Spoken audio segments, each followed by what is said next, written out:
Yo, this is Sandro G, and you're watching LUSOBEAT.com.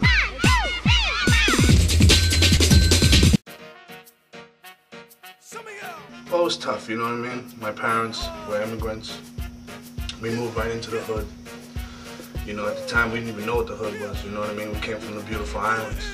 You know, I moved right into Winter Hill. You know, my surroundings were Winter Hill, you know, some of them, you know, East Cambridge. You know, most of my friends are dead or in jail, deported. My parents that worked all the time, you know. Their grandmother was old, just trying to raise, you know, 13 grandchildren, flew out of control, so that was basically my fault, you know what I mean? Just my surroundings, you know, and, you know, I had a friend too many, I think. Well, drugs was an opportunity for a young kid. You know, I dropped out of school, didn't have an education at the time. Like, everything was like, yeah, high school diploma, high school diplomas. You know, I didn't have no construction experience, no nothing. Just went down that road, down that path. It led me, you know what I mean, to do stupid things, you know, and, you know, things I regret. Things I'll never do again, you know, but you have to just take them, you know what I mean, as you grow, as learning experience, you know. I got lucky, you know, I did a year in New Hampshire at Valley Street, Hillsborough County Correction. Got out in '95, I haven't seen jail since. Yeah, you know, big responsibility, you know what I mean? I had to step up my game, you know, watch my father raise, you know, us. Then my parents went divorced, my parents were very together, so when I went on tour, I met my wife, married her, got a little boy now, you know what I mean? And the boy's name? Oh, he's Junior, Sandro Jr. You're gonna see his new album coming out in like 2 years. Well, congratulations on Sandro Jr. Thank you. Well, when I was younger, she used to sing in Mario Rodriguez. By the way, my mom's got a terrific voice, but she's not the type to go on stage or perform in front of anybody. But, you know, every, you know, weekend when she wasn't working, she'd be at home. You know what I mean? That's when I started hearing, like, Mario Rodriguez. Started to know who she was. And my mom could sing her, like, no tomorrow, man. Now, do you think that she was a big influence as far as your musical career? Absolutely, absolutely. My dad was more like a soccer guy, you know what I mean? He's more of a Benfica guy, you know what I mean? He bleeds that red, you know? He's a very famous person on the island. As far as, for many years, he worked for Quays He was a top journalist for the paper. Big newspaper nowadays, you know? And my grandfather was actually the president of the paper. Politic family, you know what I mean? My father was into politics and into sports a lot. So even being a little kid, you were surrounded by music and the media at the same time? Yeah, yeah, very much, very much. So you're definitely no stranger to that? No stranger at all to the Portuguese media.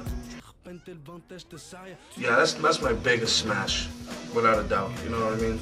It's not one of my favorites because I've grown out of that image, you know what I mean? I've grown out of that thing, you know, that a lot of people don't realize that song's 10 years old. That means that a galinha. So all the Portuguese girls out there that want to know what a galinha is, because in Portugal and the Azores they know what it is, but over here the girls that don't know what it is, it's a girl that's basically a bad girl that needs to get spanked once in a while. You know what I mean? That's, you know what I mean? It's a bad girl that's not raised like you're supposed to, like a good Portuguese girl that's going home and cook and clean, and you know what I mean? That Portuguese thing. And, you know, I like the galinhas, you know what I mean? So without a doubt, tu és uma galinha, you know? That line is basically, you know, that's how I was when I was a kid. I didn't like drugs, you know, I was an athlete growing up, you know what I mean? Played basketball, football. You know, I could never think of my whole life of ever sniffing a line or smoking a joint. Oh, that was so bad, you know what I mean? So that was like the fruta de bonita is like, you know, it's like, you know, once you take it, once you taste it once, boom, you're stuck in that era. You know what I mean? And I was blessed to get out of that and make it out alive because a lot of my friends didn't. Right. And with that last piece, you know, the Sculpa, is that pretty much you having closure with your parents? Because I'm sure they probably went through hell. Absolutely, absolutely, you know what I mean? And my parents are very proud of what I do now and what I've done and what I've accomplished. Very supportive, you know what I mean, of everything I've done, you know what I mean? Even when it was bad, they've always, you know, I've never had parents to turn my back on me, ever. You know, my parents have always been there. Yeah, it was a rumor that the media got a hold of because I picked up a charge. And I was looking at 7 years. Basically, I had to start all over again, sell everything I had just to pay for lawyers to get out of that. But I got found not guilty, walked away clean. Me and Nelson Rios from Vipex Productions, you know, probably started like a foundation because, you You know, nobody has done homework. I should say nobody, because there's a lot of people out there like Rick from Moves Around, who's done a lot of great work for deportation, and a lot of people, I just can't remember everybody right now off the top of my head, that's done a lot of work for them. But, you know, to try to bring out the issue. But what I've done is, like, I've done my own homework. I've been out there. I've seen these people. I've taken them out to dinner. I've been in the deportation house in Santa Clara. I've sat down with these people. I've gone into their rooms.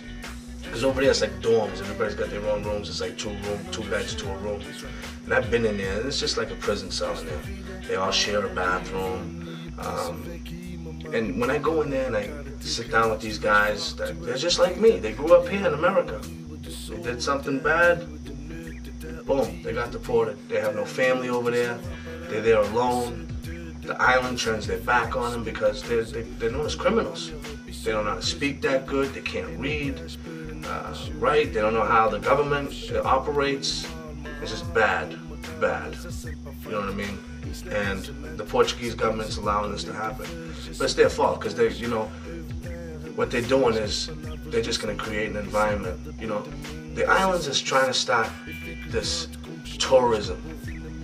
Oh, come visit the islands, it's so beautiful. Come visit our fascists. But they're doing nothing about deportation. You know what I mean? And they have these kids and they have neither. They have no life. They walk up and down. That's their life. They get up in the morning, they eat breakfast. They walk down the street and walk back and forth.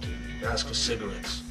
There's going to be a time when they're going to look in that jewelry store and they're going to say, my God, you know, I have no opportunity here. This is my chance. You know?